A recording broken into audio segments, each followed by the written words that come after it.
صرف مزاروں پہ جانے سے نہیں ہوگا. کبھی بات کر رہا ہوں آپ کو. آج اگر ہمارے آس پڑوس میں، اور آپ بھی ذرا سنیں اور ایک طریقے سے مسئلہ بھی جان لے آپ، ہمارے آس پڑوس میں کچھ ایسے بھی غریب ہے جسے مدد کی ضرورت ہے، لیکن ہم جب مزار پہ جاتے ہیں نا تو 10,000 کی چادریں چڑھا کر کے آ جاتے ہیں. 10,000 کی چادریں چڑھا اور ان جاہل مجاوروں کے جیب کو بھر کے آتے ہیں. ان جاہل مجاوروں کو میں نے کیوں کہا؟ جس کے چہرے پہ داڑھی نہیں ہے، نماز کی پابندی نہیں ہے، صرف تمام طرح کے زائرین کی جیبوں پر ڈاکہ ڈالنے والے وہ مجاورین، آپ ان کے جیب کو بھر کے آتے گے. آپ 10,000 کی چادر چڑھا کر کرتے. کبھی سوچا آپ نے؟ ایک بات سوچا ہے کہ اس چادروں کو ہوتا کیا ہے؟ اس چادروں کے ساتھ دھندا ہوتا ہے، دھندا ہوتا ہے اس چادروں کے ساتھ. ایک طرف سے آپ چادر چڑھاتے گے، دوسری طرف سے وہ چادر اتار دیا جاتا ہے، اور پھر اسی دکان میں جا کر کے پھر اسی مزار پہ چڑھتا ہے. دن بھر میں ایک چادر کم سے کم 50 مرتبہ چڑھتا ہے. مزار پہ چادر کی ضرورت نہیں ہے.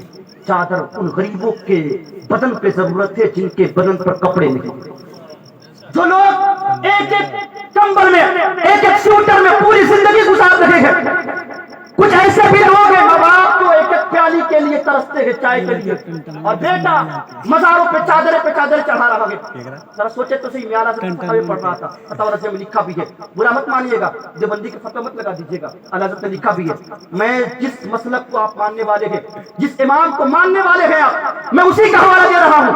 اعلیٰ حضرت فرماتے ہیں کہتے ہیں کہ مزار پر اس وقت چادر چڑھانی چاہیے جب ایک چادر بوسیدہ ہو جائے یا پھٹ جائے یا پرانی ہو جائے، تب دوسری چادر چڑھا سکتے ہیں.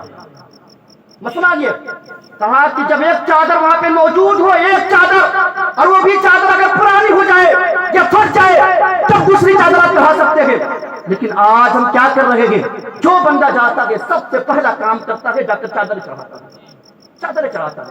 تو سوچے تو صحیح، جس صاحب مزار نے پوری زندگی ان خرافات کا بائیکاٹ کیا تھا، جس صاحب مزار نے عورتوں کے چہرے کو نہیں دیکھا تھا، آج اسی مزار پہ سب سے زیادہ اگر کسی کی بھیڑ ہوتی ہے تو عورتوں کی بھیڑ ہوتی ہے. جس کے تعلق سے اللہ نے فرمایا تھا، کہا ان سے پوچھا گیا، ایک مسئلہ پوچھا گیا تھا، اگر غلط ہو تو اب بتا سکتے ہیں. ان سے پوچھا گیا تھا، ایک مسئلہ سوال کیا گیا تھا. کسی نے سوال کیا نا ان سے کہ حضور عورتوں کو مزار پہ جانا یہ جائز ہے یا ناجائز ہے؟ اللہ اکبر. میرے اعلیٰ کا جواب سنیں. وہ کہتے ہیں جائز اور ناجائز کا مسئلہ بعد میں پوچھنا، کہ جائز اور ناجائز کا مسئلہ بعد میں پوچھنا یہ تو دور کی بات ہے. میرے امام فرماتے ہیں، کہتے ہیں کہ اگر کوئی عورت اپنے گھر سے مزار کے لیے نکلتی ہے، کہتے ہیں کہ جب ایک عورت مزار کے لیے اپنے گھر سے نکلتی ہے تو اللہ اور رسول کی کتنی لعنتیں برستی ہے. یہ پوچھو کیا جائز اور ناجائز کا مسئلہ تو بعد میں پوچھنا ہے کہ عورتوں کو جائز ہے یا ناجائز ہے مزار پہ جانا، کیا وہ دور کی بات ہے؟ ایک عورت اپنے قدم کو باہر نکالتی ہے مزار کے لیے، کہتے ہیں کہ اللہ اور رسول کی لعنتیں کتنی برستی ہے. یہ پوچھو. آج جتنی خرافاتیاں مزاروں پہ ہوتی ہیں، میں کہتا ہوں کہ بے پردگی کے ساتھ عورتوں کا ایک طریقے سے ہجوم اور مرد و عورت کا اختلاط اس طریقے سے، اور جتنے بھی لونڈے اور لفنڈے ہیں مزاروں پہ پائے جاتے ہیں. زیادہ ہی عقیدت ہے تو آپ مسجدوں کو آباد کیوں نہیں کرتے ہیں؟ کیوں نہیں کرتے ہیں آپ؟ زیادہ اگر محبت ہے، مزار پہ جانا کوئی فرض اور واجب نہیں ہے، مزار پہ جانا کوئی ایک طریقے سے سنت بھی نہیں ہے، لیکن مزار نماز پڑھنا، مزار پہ جانا یہ مستحب ہے. جاتے ہیں اچھا کام کرتے ہیں، لیکن یہ کوئی فرض اور واجب نہیں ہے. لیکن مسجد میں جا کر کے نماز پڑھنا یہ واجب ہے، اور ایک طریقے سے یہ فرض بھی ہے. جماعت کے ساتھ نماز پڑھنا واجب ہے اور نماز پڑھنا یہ فرض ہے. آپ کیوں نہیں پڑھتے؟ صرف مزاروں کے چکر لگاتے ہیں اور ان جاہل مجاوروں کے گلے بھر کر کے آتے ہیں. کبھی سوچا ہے آپ نے؟ ابھی میں تاریخ پڑھ رہا تھا، نیوز پڑھ رہا تھا میں، کہ وہاں پہ اجمیر میں 2 دیگ ہے، ایک چھوٹی دیگ ہے ایک بڑی دیگ ہے. معذرت کیجیے گا، چھوٹی دیگ بڑی دیگ ہے. پتہ ہے ان کی نیلامی کتنے میں ہوئی تھی؟ نہیں پڑے ہوں گے آپ.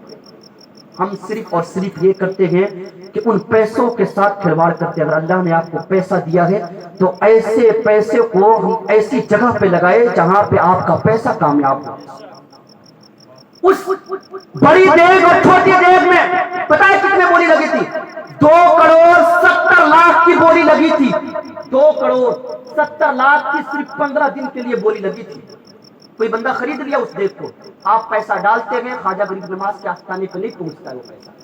بلکہ وہ پیسہ کہاں پہنچتا ہے؟ جس نے یہ بولی لگایا تھا، جس نے یہ پیسہ انویسٹ کیا تھا، اس کے جیب میں پہنچتا ہے وہ پیسہ۔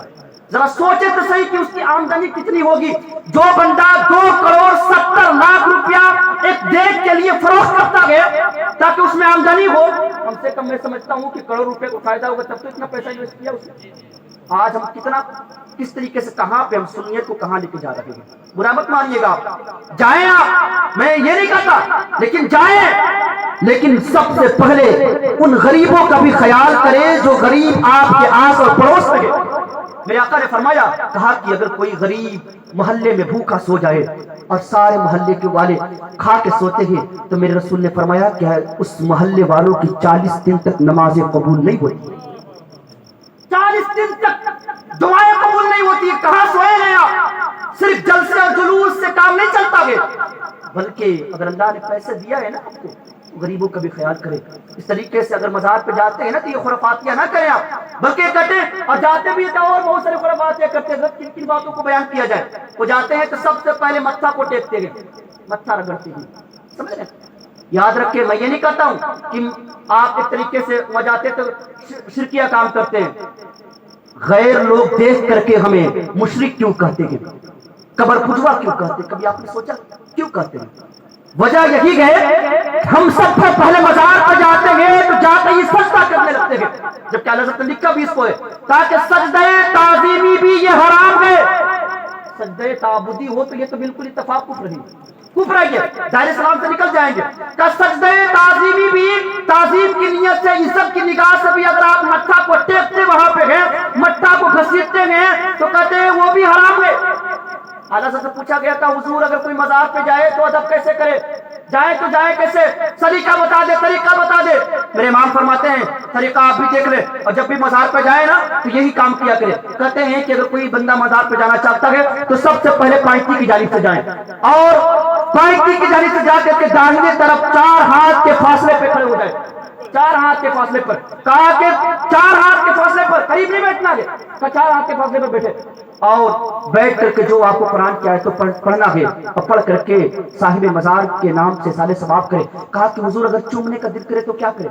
چادر چومنے کا دل کرے تو کیا کرے؟ سوال ہوا ان سے، وہ فرماتے ہیں، کہتے اگر چومنے کا دل کرے نا تو چادر کو اٹھاؤ اور اتنا بھی نہ جھکو جتنا رکوع میں جھکتے ہیں۔